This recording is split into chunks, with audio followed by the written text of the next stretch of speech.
Bonjour et bienvenue dans cette vidéo mode d'emploi du tableau de calcul de prix pour calculer vos prix sans vous arracher les cheveux.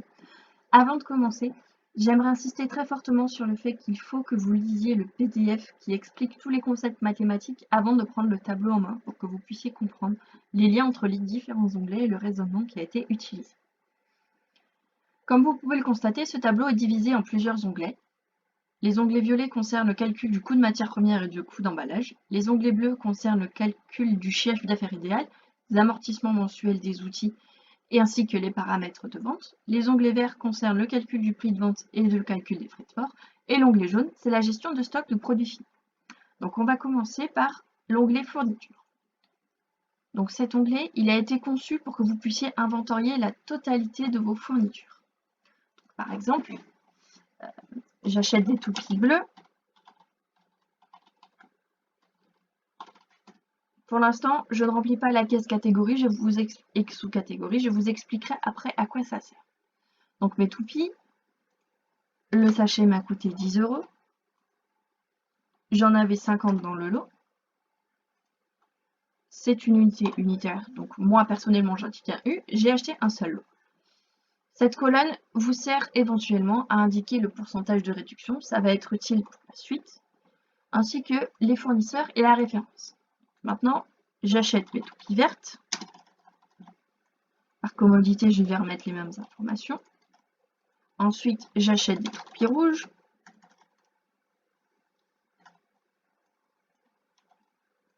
Donc, comme vous pouvez le constater, à chaque fois que j'ajoute une ligne, cette ligne s'inclut dans le tableau de façon automatique, ce qui est vraiment très pratique. Seulement, si comme moi, vous avez beaucoup de matériel dans une seule catégorie, par exemple, moi, des références de toupies, j'en ai pas 3, j'en ai 50. Quand je vais calculer mon coût de matière, je ne vais pas aller m'amuser à déterminer si sur le premier collier j'ai mis des toupies bleues, si sur le deuxième j'ai mis des toupies vertes, si sur le troisième j'ai mis des toupies oranges, etc. C'est long, c'est fastidieux, ça fait perdre beaucoup de temps et ça fait des listes à rallonge. Donc, en fait, j'ai créé un moyen de faire un prix moyen unitaire pondéré des catégories. C'est-à-dire que, par exemple, toutes mes toupies, c'est comme si je les avais achetées en une seule fois en vrac dans un sac et je calcule le prix moyen par rapport à la quantité totale de toupies que j'ai achetées et à la somme totale que cela m'a coûté. Donc, pour créer ces catégories de tri, il faut aller dans l'onglet Catégories. Il est divisé en deux parties. Le premier tableau sert à indiquer les grandes catégories de tri. C'est comme si vous aviez des caisses devant vous et que dans chaque caisse, vous devez bien ranger un type de fourniture. Par exemple, dans la première, je vais mettre les perles. Dans la deuxième, je vais mettre les apprêts de bijouterie. Dans la troisième, je vais mettre tout ce qui me sert pour les emballages. Dans la quatrième, je vais mettre les vernis, etc. J'ai préprogrammé 10 catégories. Si jamais ce n'est pas suffisant pour vous, il y a un petit tuto dans le PDF mode d'emploi qui vient avec cette vidéo pour vous expliquer comment rajouter une catégorie, mais pour l'instant, on va se contenter de ça. Donc une fois que j'ai créé mes catégories, je vais créer des sous-catégories dans chaque catégorie. C'est comme si dans ma grande caisse de perles, j'avais des petites caisses pour trier les perles par type.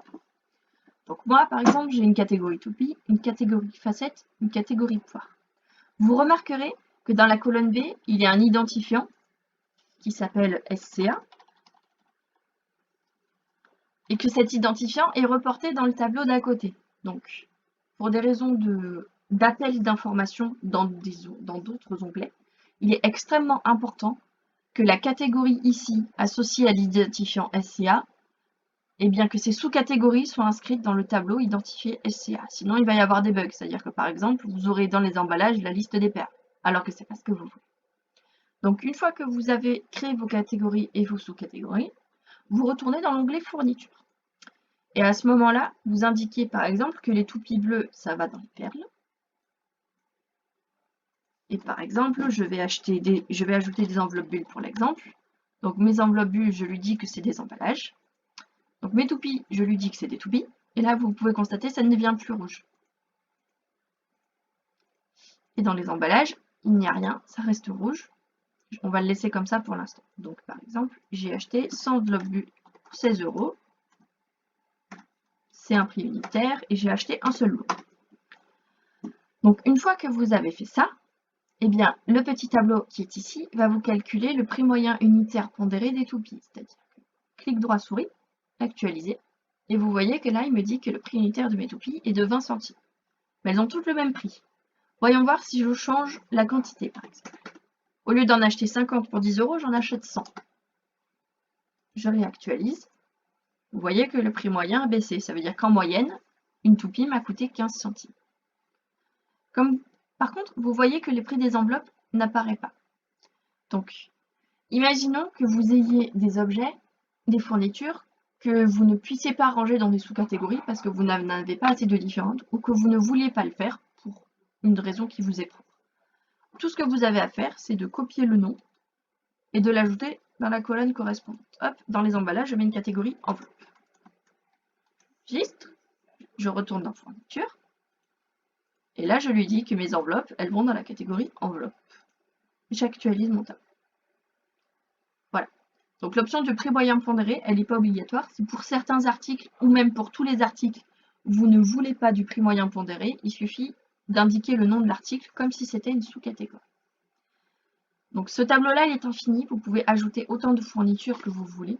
Par contre, attention, s'il y a des fournitures qui sont épuisées et ou que vous n'allez plus utiliser, il faut penser à les retirer du tableau parce que si elles sont associées à d'autres fournitures pour le calcul, ça va fausser le coût de matière première puisque vous ne vous en servez plus. Pareil, si vous revendez du matériel, il faut penser à le retirer de la liste. Une autre chose, ces listes, si jamais vous changez les noms qui sont ici, elles ne changent pas automatiquement, donc vous devrez revenir changer les noms une fois que vous aurez modifié leur typographie. Le petit bout du tableau qui est ici, il est principalement destiné aux wrappeuses ou aux personnes qui font du macramé. C'est-à-dire que par exemple, moi j'ai des amies qui sont wrappeuses, qui utilisent différents diamètres de fil avec différentes longueurs et différents poids, et elles ne savaient pas du tout comment compter ça dans leur coût de matière, c'était toujours un peu aléatoire.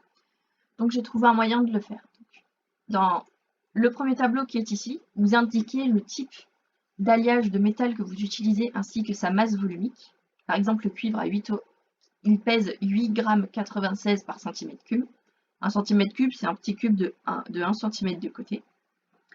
Et dans le tableau d'à côté, vous indiquez le diamètre du fil, la longueur, le métal utilisé grâce à la liste déroulante.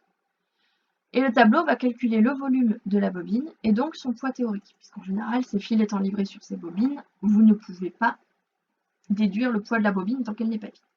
Donc là, par exemple, je sais que mon fil en 0,9 mm et qui fait 8 mètres, il pèse 45,60 g. Donc, dans le tableau, je vais indiquer fil de cuivre 0,9 mm. Je vois qu'il n'a pas de catégorie, donc j'en rajoute une. Par exemple, ici, fil. Là, je mets fil de cuivre. Donc, ce fil de cuivre, je le mets dans la catégorie fil. J'indique que c'est du fil de cuivre. Je sais que ça m'a coûté 10 € les 8 mètres, donc les 800 cm.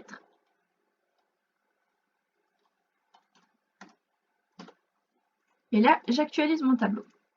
Donc, en fait, je sais que 1 g de cuivre, ça me coûte 1,3 centimes.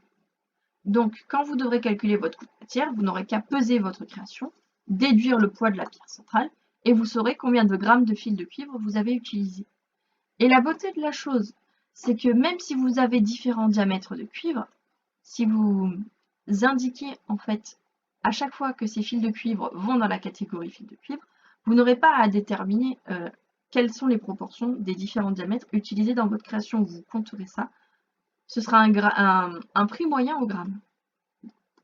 Approuvé et testé par l'échoppe de Dame Evana et la tisserande d'Ardina. Donc une fois que vous avez inventorié toutes vos fournitures, il va bien falloir calculer le coût de vos produits en termes de matières premières. Donc vous cliquez sur l'onglet Calcul MP. Donc il est divisé en plusieurs parties. La colonne A, c'est pour indiquer le nom du produit, par exemple un bracelet papillon. La seconde colonne, c'est le coût total en matières premières d'après les informations que vous mettez sur toute la ligne. Donc il y a une ligne par produit, divisé par bloc de 3. Donc par exemple, le bracelet papillon, j'y mets 10 toupies. Hop, le tableau est allé me chercher le prix moyen unitaire des toupies qui était ici. J'en ai pris 10, donc ça me coûte 1,50 €. Ensuite, je vais ajouter du fil de cuivre. j'en ai utilisé 10 grammes. Hop, il me rajoute le prix pour 10 grammes de cuivre. Et je continue jusqu'au bout, jusqu'à ce que j'ai fini d'inventorier tous les matériaux. Donc vous pouvez mettre jusqu'à 20 matériaux différents par produit. Si jamais vous n'avez pas assez de place, exceptionnellement, vous écrivez en dessous et vous additionnez le total des deux cellules. Une fois que vous avez calculé vos coûts de matière, vous copiez les informations et vous les collez dans l'onglet prix de vente. À partir d'ici, clic droit, coller les valeurs. Et voilà, vous avez inclus le nom du bijou dont vous venez de calculer le coût de matière et son coût de matière première. J'ai volontairement créé une page séparée pour les emballages parce que les emballages, contrairement aux produits qui, une fois qu'ils sont calculés, vous n'avez pas spécialement besoin de garder les informations, les emballages, ça peut être utile. Donc, j'ai créé un onglet séparé. C'est exactement le même fonctionnement. Donc, par exemple, si c'est un envoi en lettres bulles, donc une lettre suivie en enveloppe bulle, je vais dans l'onglet emballage, je sélectionne ce que j'ai utilisé pour l'emballage, et c'est le même principe. Par contre, une fois que c'est fait, le coût de matière première, vous le copiez, mais au lieu de le coller dans prix de vente, vous allez dans l'onglet données, dans ce petit bloc qui est ici. Clic droit, coller les valeurs. Et voilà, j'ai inséré le coût de mon envoi en enveloppe bulle. Donc, nous avons terminé l'explication de tout ce qui concerne les calculs de coût de matière et d'emballage. On va donc passer au calcul du prix de vente. Commençons par l'onglet de données. Il est divisé en 3 parties. La première partie concerne les paramètres de vente, c'est-à-dire les frais de vente mensuels, pas mensuels, pardon, les frais de vente par vente, les taux de taxes, éventuellement la TVA pour ceux qui sont concernés, ainsi que ce petit bloc qui permet de calculer le rapport somme des frais de port sur somme des dépenses totales. Donc ça, c'est expliqué dans le PDF mathématique, je ne vais pas y revenir.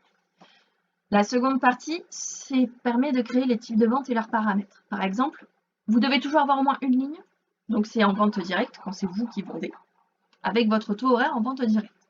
Mais imaginons que vous ayez un dépôt-vente. Ce dépôt-vente va prendre une commission et un loyer. Par exemple, ce dépôt-vente-là, il me prend 30% de commission et j'ai 50 € de loyer mensuel. Pour les dépôts-ventes, pour que les prix soient à peu près identiques à ce qu'on vend nous, il faut baisser son taux horaire. Je vous renvoie au PDF pour les explications. On va dire un taux horaire de 15 € pour ce dépôt. Donc le loyer, il y a deux façons de l'inclure dans vos prix. Soit vous l'incluez dans vos charges mensuelles du mois en cours, soit vous le divisez par le nombre de créations que vous estimez que vous allez vendre dans cette boutique. Donc par exemple, 10 créations. Ça veut dire que dans le prix de vente des objets que je vais envoyer à cette boutique, il y aura 5 € destinés à payer le loyer. Imaginons maintenant que vous deviez vendre à un professionnel. Vous négociez votre contrat avec un taux horaire à 12 € de l'heure, pas de commission, pas de loyer, les autres paramètres n'entrent pas en compte. Donc, ça veut dire que quand vous calculerez vos prix pour ce pro, ce sera ce taux horaire qui sera sélectionné. Enfin, le troisième bloc, il sert pour les frais de port. Donc, le premier, il sert à indiquer le coût d'emballage par produit individuel. Par exemple, moi, je suis bijoutière.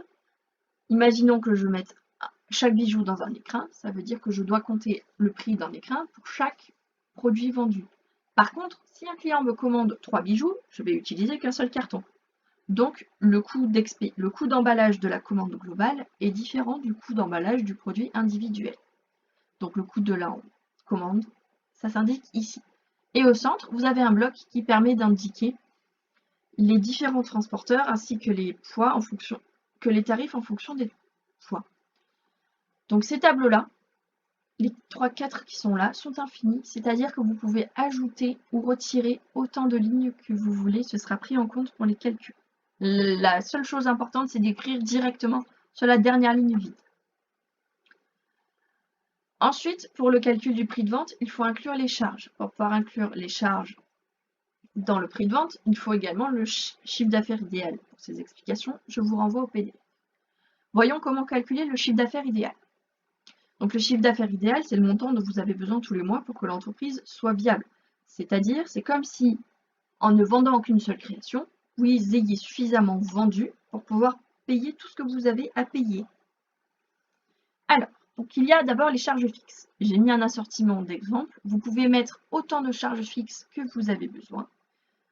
Il suffit juste d'indiquer les chiffres qui vous concernent vous. Ensuite, il y a les amortissements. Donc ça, c'est la somme mensuelle incluse dans les prix qui est dédiée au remboursement des outils.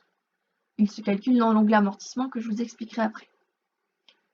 Ensuite, il y a le calcul de la répartition des frais de port sur le prix des articles.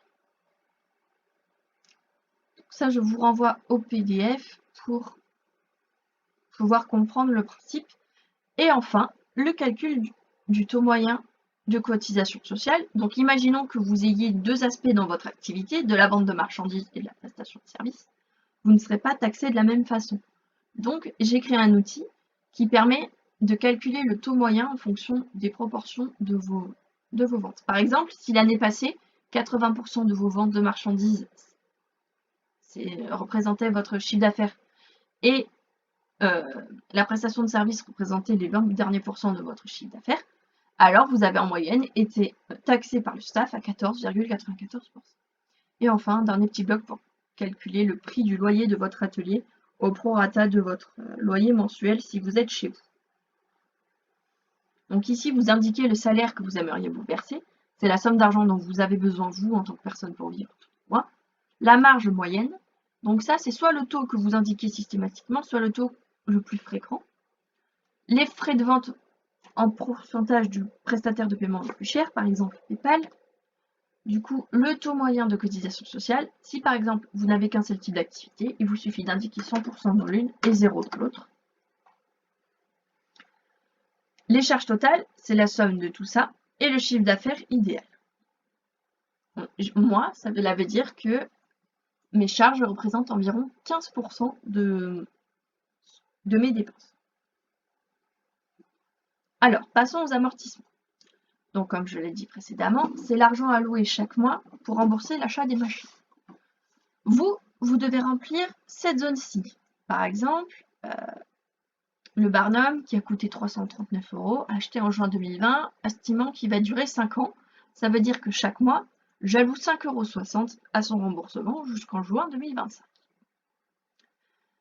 Et vous remplissez la liste jusqu'à ce que vous ayez entré tous vos outils. Une fois qu'ils ont fini d'amortir, vous pouvez les supprimer parce que vous pouvez avoir d'autres choses à rajouter. Et ceci est limité. Il y a 500 lignes. Ensuite, si vous voulez voir les amortissements d'un mois en particulier, vous sélectionnez le mois, ici.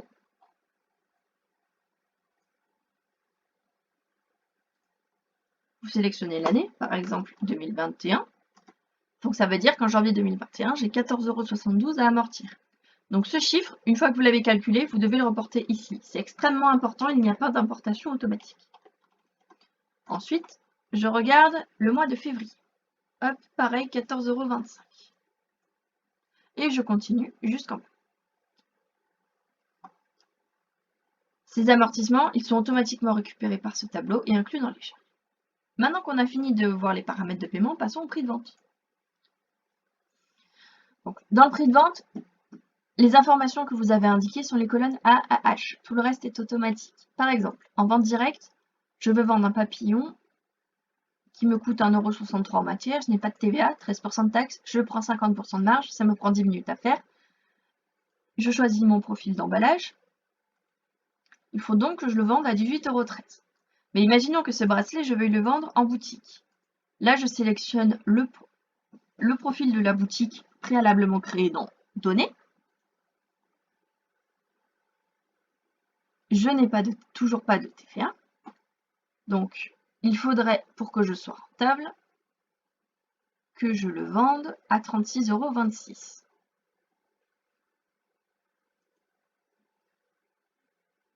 Puisque la boutique me prélève 10,88 € et je reçois 25,38 €. Donc là, vous voyez qu'il y a quand même un gros écart entre mon prix en vente directe et mon prix de vente en boutique, donc il serait plus raisonnable de baisser mon taux horaire en dépôt-vente. Hop, je le passe à 10 €.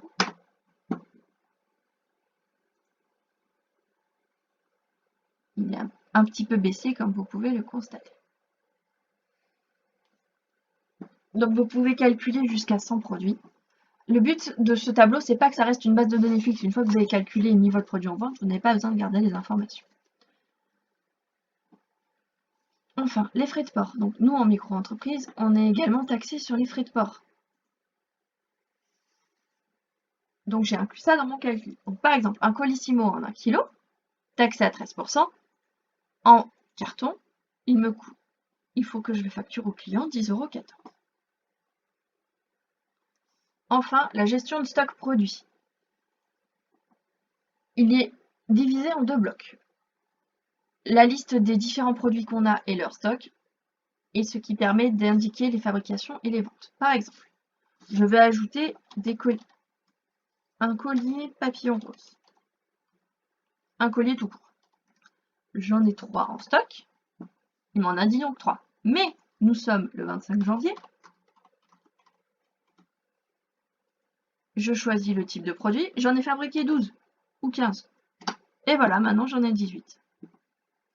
Demain, imaginons que nous sommes demain, j'en ai vendu 6. Oups, non, j'en ai vendu 6. Il ne m'en reste plus que 12. Et voilà, ce sera tout. Si vous avez la moindre question, n'hésitez pas à rejoindre le groupe Facebook qui est dédié à ça pour que je puisse vous expliquer. Si jamais il y a un problème, cela peut suffire. En tout cas, je vous remercie d'avoir acquis ce tableau et j'espère que tout ira bien pour vous dans votre entreprise. Au revoir et à bientôt.